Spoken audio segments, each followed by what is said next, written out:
Dear Lauren, my husband and I have been married for 34 years and have 3 grown sons. 10 months ago, it was revealed by my husband that he's been in a relationship with another woman for the past 23 years. We have been to individual and group therapy. We both felt our marriage was a happy, successful one, but something led my husband to go outside the marriage. He also had 2 other brief affairs. He is unable to articulate the how and the why and wants very much to reconcile. He's doing everything that you advise and what is expected of a spouse who has betrayed their spouse. Sadly, I am unable to equate the love in our marriage with his outside behavior. It does not align with what I perceive as love. I have searched high and low to find your response to an extremely long affair, most of our marriage, and or anyone out there that has discovered their spouse living a dual life. Sadly, our family has been devastated. I experienced a heart attack 3 days after D-Day and feel emotionally paralyzed. Maybe more today than I did when I first learned of this deception. We are presently filing for divorce as I see no way out. I'm so broken and would appreciate your help. Thank you in advance, Kay. First of all, I'm so sorry that you discovered that so much of your marriage was shared with a relationship that you didn't know about. The revelation of that is traumatic, and it catapults you into instant confusion about what really was and about what to believe, frankly, about your own life. It also, when we discover an affair, immediately brings an end to what we perceived our future to look like. And I imagine that you and your husband had made it through many years of raising your children, and you probably had a vision of what your life would be like as you moved forward with your 3 grown sons, perhaps with grandkids and the golden years and retirement and everything that you would assume would happen in a marriage that has made it that far, especially one that you otherwise categorized both of you as happy and successful. What I'm finding myself focused on in your letter is your husband's inability to articulate the underlying reasons that he had an affair and was able to carry on the affair for so long and at the same time. Now, obviously, I do this work every day. I know that people do carry on very long affairs, and I've worked with cases where affairs have gone on for the majority of a marriage, over 1 or 2 decades, or even an entire marriage. And it was upon the death of the person who was having the affair that the affair was discovered. So there's many different configurations to which affairs occur. And this is yours. This is your story. And what matters the most is really figuring out, why did this happen? And I understand that your husband's inability to get deeper and gain insight into the how and the why really is the sticking point. And I think that that's probably a huge part of why healing doesn't feel possible for you. Because when the person we're with doesn't have insight about their behaviors and isn't able to track back and articulate the motivations, the self-negotiations, the conversations they had with themselves in their head, the parts of themselves that are perhaps shameful, unsavory, that maybe would be more honest if he were to connect with them. Those are the parts that your husband's not able to share with you. And I don't know whether it's because he can't access them himself or whether he's not willing to humble himself and be honest enough with you in your marriage. So either way, there can't really be hope and connection when someone doesn't have insight that helps them heal their own behaviors, that helps them heal the parts of themselves that led them to those behaviors. So how could you develop trust and compassion and empathy when there's nothing to hold on to in terms of the how and the why?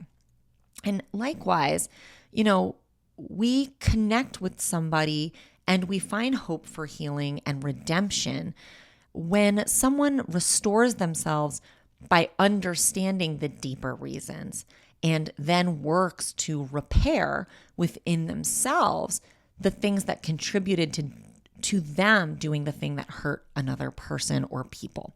When it comes to having hope for repair and recovery, we need the perpetrator of the painful act. We need the perpetrator of the thing that hurt us to be able to go within and do the inventory that allows them to turn into someone who understands and believes why he wouldn't do those things again, because he's working on the parts of him that allowed him to.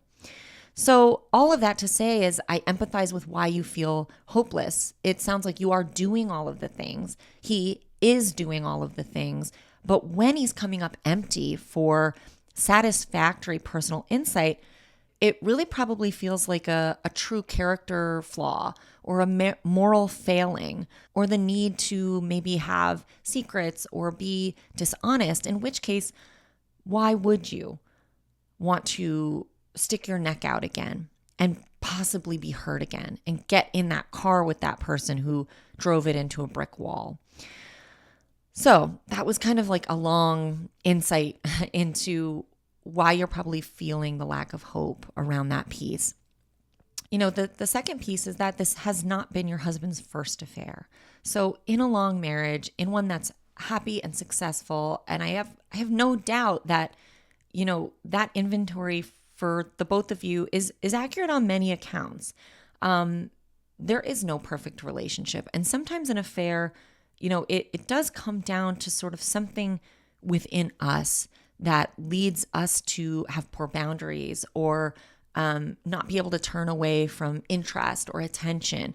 You know, sometimes those are the reasons that in an otherwise happy marriage that would have been a faithful one, there is an affair that happens. And oftentimes that goes back to our childhood trauma, our childhood wounding, and the patterns of how we gave and received love in childhood. And again, that's your husband's work to do. So I'm a little bit confused as to why he's coming up short in that area.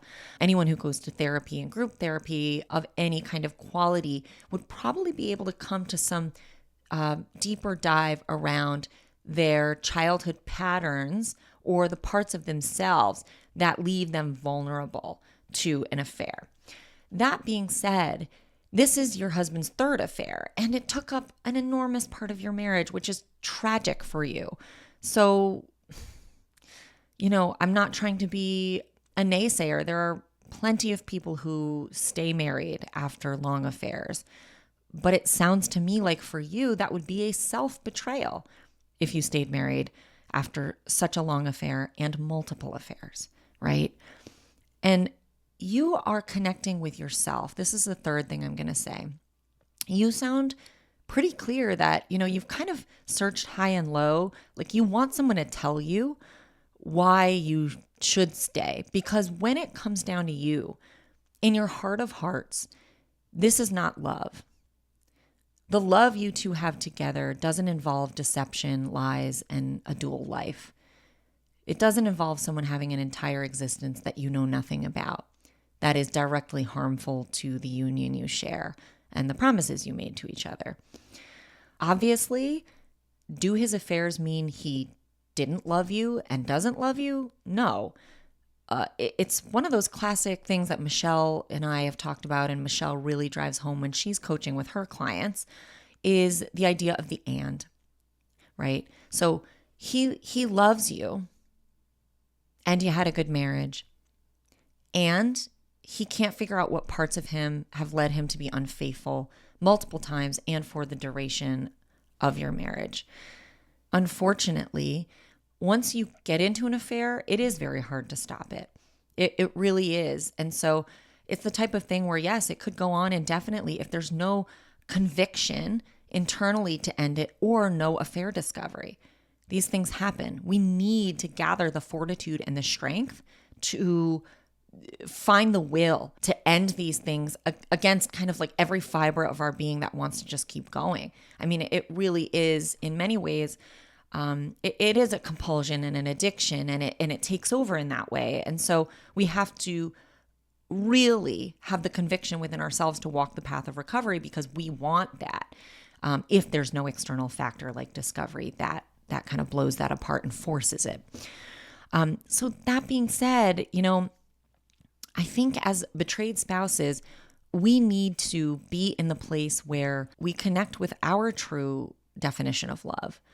And if we and our spouse don't have the same definition of love, then that's a problem. That's an agreement issue. That's a compatibility issue. That's an issue of two people, living out two different things. We need to talk about with our partners what love is. What does love mean? Love means not hurting our partner in the ways that we have hurt them in the past. Love means not hurting our partners in the ways they have been hurt in the past by other people or other situations.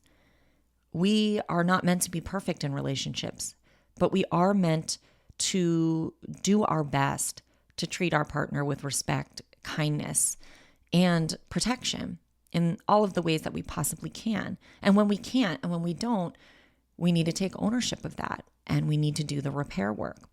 In this case, it sounds like you're acknowledging that the repair work just wouldn't be fruitful because the damage has been too great. In my practice, what I see is that long affairs are extremely hard to recover from. People do. So I don't want to say they don't. They do, and I have seen it happen. But what it means is that you need to grieve the marriage that you believed you had. And there's that word "and" again. You had everything that you remember about your marriage, and your husband was living a double life.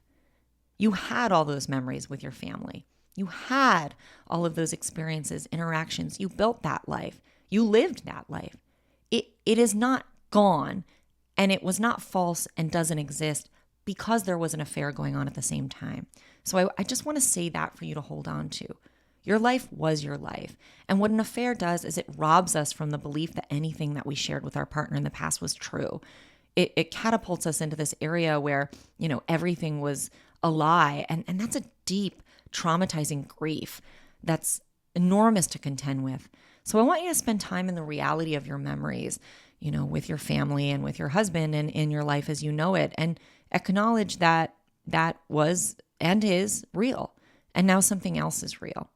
That you're not willing to live a life where you are part and parcel to your husband having had a long affair that clouds your memory of your marriage, your history of your marriage, your understanding of love, and your future. I wish you all of the healing in the world, and I hope this helps.